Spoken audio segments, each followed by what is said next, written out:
ನಮಸ್ಕಾರ. ಆಡಾಸಿಟಿ ಟ್ಯುಟೋರಿಯಲ್‌ನ ಈ ಸರಣಿಗೆ ನಿಮಗೆ ಸ್ವಾಗತ. ಈ ವಿಡಿಯೋದಲ್ಲಿ ನಾವು ಆಡಾಸಿಟಿ ಅಂದರೆ ಏನು, ಅದರ ಉಪಯೋಗಗಳೇನು ಮತ್ತು ಅದರ ಇಂಟರ್ಫೇಸ್ ಹೇಗಿರುತ್ತೆ ಅನ್ನೋದ್ರ ಬಗ್ಗೆ ತಿಳಿದುಕೊಳ್ಳೋಣ.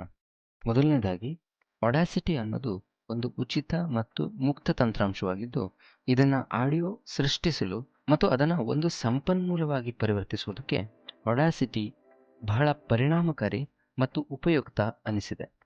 ಆಡಾಸಿಟಿ ಬಗ್ಗೆ ಮತ್ತಷ್ಟು ತಿಳಿಯೋದಕ್ಕೆ ನಾವು ಆಡಾಸಿಟಿಯ ಅಧಿಕೃತ ಜಾಲತಾಣವಾದಂತಹ www.audacityteam.orgಗೆ ಭೇಟಿಯನ್ನು ನೀಡಬಹುದು. ಆಡಾಸಿಟಿ ತಂತ್ರಾಂಶವನ್ನು ನಿಮ್ಮ ಕಂಪ್ಯೂಟರ್ನಲ್ಲಿ ಇನ್ಸ್ಟಾಲ್ ಮಾಡಿದ ನಂತರ ಅಪ್ಲಿಕೇಶನ್ ಅನ್ನು ತೆರೆದಾಗ ತೆರೆ ಮೇಲೆ ಕಾಣ್ತಾ ಇರುವಂತಹ ಇಂಟರ್ಫೇಸ್ ನಿಮಗೆ ಕಾಣಿಸುತ್ತೆ. ಇಲ್ಲಿ ಕಾಣಿಸ್ತಾ ಇರುವಂಥ ಬಾರನ್ನು ಮೆನು ಬಾರ್ ಅಂತ ಕರಿತೀವಿ. ಈ ಮೆನು ಬಾರನ್ನು ಕ್ಲಿಕ್ ಮಾಡಿದ್ರೆ ಇನ್ನಷ್ಟು ಆಯ್ಕೆಗಳು ತೆರೆದುಕೊಳ್ಳುತ್ತವೆ. ನೀವು ಸಂಗೀತದ ಅಭಿರುಚಿ ಉಳ್ಳವರಾಗಿದ್ದರೆ ನಿಮ್ಮ ಡಿಜಿಟಲ್ ಯಂತ್ರಗಳಲ್ಲಿ ಅಂದರೆ ನಿಮ್ಮ ಫೋನ್ ಅಥವಾ ಟ್ಯಾಬ್ಗಳಲ್ಲಿ ಇಲ್ಲಿ ಕಾಣ್ತಾ ಇರುವಂಥ ಈ ಐಕಾನ್ಗಳನ್ನು ಖಂಡಿತವಾಗಿ ನೋಡಿರ್ತೀರ. ಇವುಗಳನ್ನು ನಾವು ಟೂಲ್ ಬಾರ್ ಅಂತ ಕರಿಬೋದು. ಟ್ರ್ಯಾಕ್ನಲ್ಲಿ ಆಡಿಯೋ ಕೇಳಿಸ್ತಾ ಇರುವಂತಹ ಸಂದರ್ಭದಲ್ಲಿ ನೀವು ಈ ಐಕಾನ್ನ ಮೇಲೆ ಒತ್ತುವ ಮೂಲಕ ಆಡಿಯೋವನ್ನು ತಾತ್ಕಾಲಿಕವಾಗಿ ನಿಲ್ಲಿಸಬಹುದು. ಅದನ್ನು ನಾವು ತಾಂತ್ರಿಕ ಭಾಷೆಯಲ್ಲಿ ಪಾಸ್ ಅಂತ ಕರಿತೀವಿ. ನಂತರ ಅದನ್ನು ಮತ್ತೆ ಮುಂದುವರಿಸಲು ನೀವು ಇಷ್ಟಪಟ್ಟರೆ ಎರಡನೇ ಐಕಾನ್ ಇಲ್ಲಿ ಕಾಣ್ತಾ ಇದೆಯಲ್ಲ, ಇದು ಪ್ಲೇ ಅನ್ನು ಒತ್ತಬಹುದು. ಈ ಎರಡು ಪ್ರಕ್ರಿಯೆಗಳು ಆಡಿಯೋ ಎಡಿಟಿಂಗ್ನ ವೇಳೆಗೆ ಪದೇ ಪದೇ ಉಪಯೋಗವಾಗುವುದರಿಂದ ಈ ಕಾರ್ಯವನ್ನು ಸುಲಭ ಮಾಡೋದಕ್ಕೆ ಕೀಬೋರ್ಡ್ನ ಶಾರ್ಟ್ಕಟ್ಟನ್ನು ಬಳಸಬಹುದು. ಕೀಬೋರ್ಡ್ನಲ್ಲಿ ಕಾಣುವಂಥ ಸ್ಪೇಸ್ ಬಾರ್ ಏನಿದೆ ಅದು ಪ್ಲೇ ಮತ್ತು ಪಾಸ್ ಮಾಡೋದಕ್ಕೆ ಉಪಯೋಗವಾಗುತ್ತೆ. ಆಡಿಯೋವನ್ನು ಪೂರ್ತಿಯಾಗಿ ನಿಲ್ಲಿಸೋದಕ್ಕೆ ಈ ಸ್ಟಾಪ್ ಐಕಾನ್ ಮೇಲೆ ಕ್ಲಿಕ್ ಮಾಡ್ಬೋದು. ಆಡಿಯೋ ಎಡಿಟಿಂಗ್ನ ಸಂದರ್ಭದಲ್ಲಿ ಯಾವುದೇ ಕಾರ್ಯವನ್ನು ಮಾಡಬೇಕಂದ್ರೂ ಆಡಿಯೋ ಪಾಸ್ ಅಥವಾ ಸ್ಟಾಪ್ ಆಗಿರಬೇಕು ಅನ್ನೋದನ್ನು ದಯವಿಟ್ಟು ಗಮನದಲ್ಲಿಡಿ. ಆಡಿಯೋ ಪ್ಲೇ ಮೋಡ್ನಲ್ಲಿದ್ದರೆ ಯಾವುದೇ ಕಾರ್ಯಾಚರಣೆಯನ್ನು ಮಾಡೋದಕ್ಕೆ ಸಾಧ್ಯವಾಗೋದಿಲ್ಲ ಅನ್ನೋದನ್ನ ಕೂಡ ಗಮನಿಸಿ. ನಿಮ್ಮ ಆಡಿಯೋವನ್ನು ಪ್ರಾರಂಭಕ್ಕೆ ಕೊಂಡೊಯ್ಯೋದಕ್ಕೆ ಈ ಐಕಾನನ್ನು ಕ್ಲಿಕ್ ಮಾಡ್ಬೋದು. ಇದನ್ನು ನಾವು ಸ್ಕಿಪ್ ಟು ಸ್ಟಾರ್ಟ್ ಐಕಾನ್ ಅಂತ ಕರಿತೀವಿ. ಅದೇ ಥರ ನಿಮ್ಮ ಆಡಿಯೋವನ್ನು ಕೊನೆಗೆ ಕೊಂಡೊಯ್ಯೋದಕ್ಕೆ ಈ ಐಕಾನ್ ಅಂದರೆ ಸ್ಕಿಪ್ ಟು ಎಂಡ್ ಐಕಾನ್ ಮೇಲೆ ಕ್ಲಿಕ್ ಮಾಡ್ಬೋದು. ಉಳಿದ ಕೆಲವು ಟೂಲ್ಗಳನ್ನು ಮುಂದೆ ಬರುವಂಥ ವಿಡಿಯೋಗಳಲ್ಲಿ ಅದನ್ನು ಬಳಕೆ ಮಾಡುವಾಗ ತಿಳಿದುಕೊಳ್ಳೋಣ. ಈ ಐಕಾನ್ ಸ್ಪೀಕರನ್ನು ಪ್ರತಿನಿಧಿಸ್ತಾ ಇದೆ. ಆಡಿಯೋ ಪ್ಲೇ ಮೋಡ್ನಲ್ಲಿರುವಂಥ ಸಂದರ್ಭದಲ್ಲಿ ಈ ಪಟ್ಟಿಯಲ್ಲಿ ಸ್ಪೀಕರ್ನ ಗತಿಯನ್ನು ನಾವು ಕಾಣ್ಬೋದಾಗಿದೆ.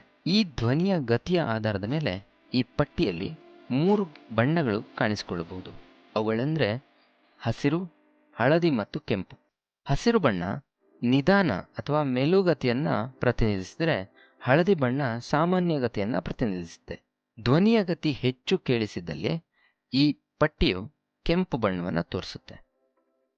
ಹಾಗೆ ಈ ಐಕಾನ್ ಮೈಕ್ರೋಫೋನನ್ನು ಪ್ರತಿನಿಧಿಸ್ತಾ ಇದೆ.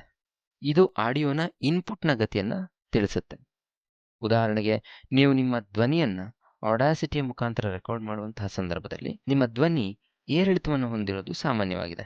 ಈ ಪಟ್ಟಿ ಅದನ್ನು ತೋರಿಸುತ್ತೆ. ಸಾಮಾನ್ಯವಾಗಿ ಈ ಪಟ್ಟಿ ತಂತಾನೆ ಧ್ವನಿಯ ಗತಿಯನ್ನು ತೋರಿಸೋದಿಲ್ಲ. ಈ ಗತಿಯನ್ನು ನೋಡೋದಕ್ಕೆ ಕ್ಲಿಕ್ ಟು ಸ್ಟಾರ್ಟ್ ಮಾನಿಟರಿಂಗ್ ಮೇಲೆ ಕ್ಲಿಕ್ ಮಾಡಬೇಕಾಗುತ್ತೆ. ಈಗ ನೀವು ಧ್ವನಿ ಏರಿಳಿತವನ್ನು ಗುರುತಿಸೋದಕ್ಕೆ ನಿಮಗೆ ಸಾಧ್ಯವಾಗ್ತಾ ಇದೆ. ನೀವು ಆಡಾಸಿಟಿ ಮುಖಾಂತರ ನಿಮ್ಮ ಧ್ವನಿಯನ್ನು ರೆಕಾರ್ಡ್ ಮಾಡ್ತಾ ಇದ್ದೀರಾ ಅಂತಾದರೆ ನಿಮ್ಮ ಧ್ವನಿಯ ಇನ್ಪುಟ್ ಗತಿಯು ಹಸಿರು ಮತ್ತು ಹಳದಿ ಬಣ್ಣ ಕಾಣಿಸಿದ್ರೂ ಪರವಾಗಿಲ್ಲ, ಆದರೆ ಕೆಂಪು ಬಣ್ಣ ಕಾಣದ ಹಾಗೆ ಎಚ್ಚರ ವಹಿಸೋದು ತುಂಬ ಮುಖ್ಯವಾಗುತ್ತೆ. ಕೆಂಪು ಬಣ್ಣ ಏರುಗತಿಯನ್ನು ಪ್ರತಿನಿಧಿಸುವಂತಹ ಮೂಲಕ ಧ್ವನಿಯ ಗುಣಮಟ್ಟವನ್ನು ಕಡಿಮೆಗೊಳಿಸುವಂತಹ ಸಾಧ್ಯತೆ ಹೆಚ್ಚಾಗಿರುತ್ತೆ. ಅದರ ಜೊತೆಗೆ ನಮ್ಮ ಆಡಿಯೋದಲ್ಲಿ ನಾಯ್ಸ್ ಬರುವಂಥ ಸಾಧ್ಯತೆ ಕೂಡ ಹೆಚ್ಚಿರುತ್ತೆ. ಈಗ ನಾವು ಆಡಾಸಿಟಿಗೆ ತಂತ್ರಾಂಶಕ್ಕೆ ಆಡಿಯೋವನ್ನು ಸೇರಿಸುವಂಥ 2 ವಿಧಾನವನ್ನು ತಿಳಿಯೋಣ. ಮೊದಲನೇ ವಿಧಾನ ಅತ್ಯಂತ ಸರಳವಾಗಿರುವಂಥದ್ದು. ನೇರವಾಗಿ ಆಡಾಸಿಟಿ ತಂತ್ರಾಂಶಕ್ಕೆ ನಮ್ಮ ಧ್ವನಿಯನ್ನು ರೆಕಾರ್ಡ್ ಮಾಡೋದಾಗಿದೆ. ಆಡಾಸಿಟಿ ತಂತ್ರಾಂಶದ ಟೂಲ್ ಬಾಕ್ಸ್ನಲ್ಲಿ ಕಾಣಿಸ್ತಾ ಇರುವಂತಹ ಈ ಕೆಂಪು ಬಣ್ಣದ ಐಕಾನ್ ಅನ್ನು ಕ್ಲಿಕ್ಕಿಸಿದ್ರೆ ನಾವು ಮಾತಾಡ್ತಿರುವಂಥ ವಿಷಯಗಳು ಈ ತಂತ್ರಾಂಶದ ಮುಖಾಂತರ ರೆಕಾರ್ಡ್ ಆಗ್ತಾ ಇದೆ. ರೆಕಾರ್ಡಿಂಗನ್ನು ನಿಲ್ಲಿಸೋದಕ್ಕೆ ಸ್ಟಾಪ್ ಐಕಾನ್ ಮೇಲೆ ಕ್ಲಿಕ್ ಮಾಡಬೇಕು. ರೆಕಾರ್ಡ್ ಆಗಿರುವಂತಹ ಈ ಧ್ವನಿಯನ್ನು ಕೇಳಿಸ್ಕೊಳ್ಳೋದಕ್ಕೆ ಟ್ರ್ಯಾಕ್ನ ಮೇಲೆ ಕರ್ಸರನ್ನು ಕ್ಲಿಕ್ ಮಾಡಿ. ಪ್ಲೇ ಐಕಾನ್ ಮೇಲೆ ಕ್ಲಿಕ್ ಮಾಡಿ. ಈ ವಿಧಾನ ನೀವು ಆಡಾಸಿಟಿ ತಂತ್ರಾಂಶದಲ್ಲಿ ನೇರವಾಗಿ ರೆಕಾರ್ಡ್ ಮಾಡೋದಕ್ಕೆ ಉಪಯುಕ್ತವಾಗಿದೆ. ನೀವು ಈಗಾಗಲೇ ಆಡಿಯೋವನ್ನು ನಿಮ್ಮ ಫೋನ್ ಮುಖಾಂತರ ರೆಕಾರ್ಡ್ ಮಾಡಿದರೆ ಅದನ್ನು ಆಡಾಸಿಟಿ ತಂತ್ರಾಂಶಕ್ಕೆ ಸೇರಿಸಿಕೊಳ್ಳೋದು ಎರಡನೇ ವಿಧಾನವಾಗಿದೆ. ಈ ಸಂದರ್ಭದಲ್ಲಿ ನೀವು ಈ ಹಂತಗಳನ್ನು ಅನುಸರಿಸಬಹುದು. ಮೊದಲನೇದಾಗಿ ನಿಮ್ಮ ಆಡಿಯೋನ ಮೆನು ಬಾರ್ನಲ್ಲಿನ ಫೈಲ್ ಮೇಲೆ ಕ್ಲಿಕ್ ಮಾಡಿ, ಇಂಪೋರ್ಟ್ ಆಡಿಯೋ ಮೇಲೆ ಕ್ಲಿಕ್ ಮಾಡಿ.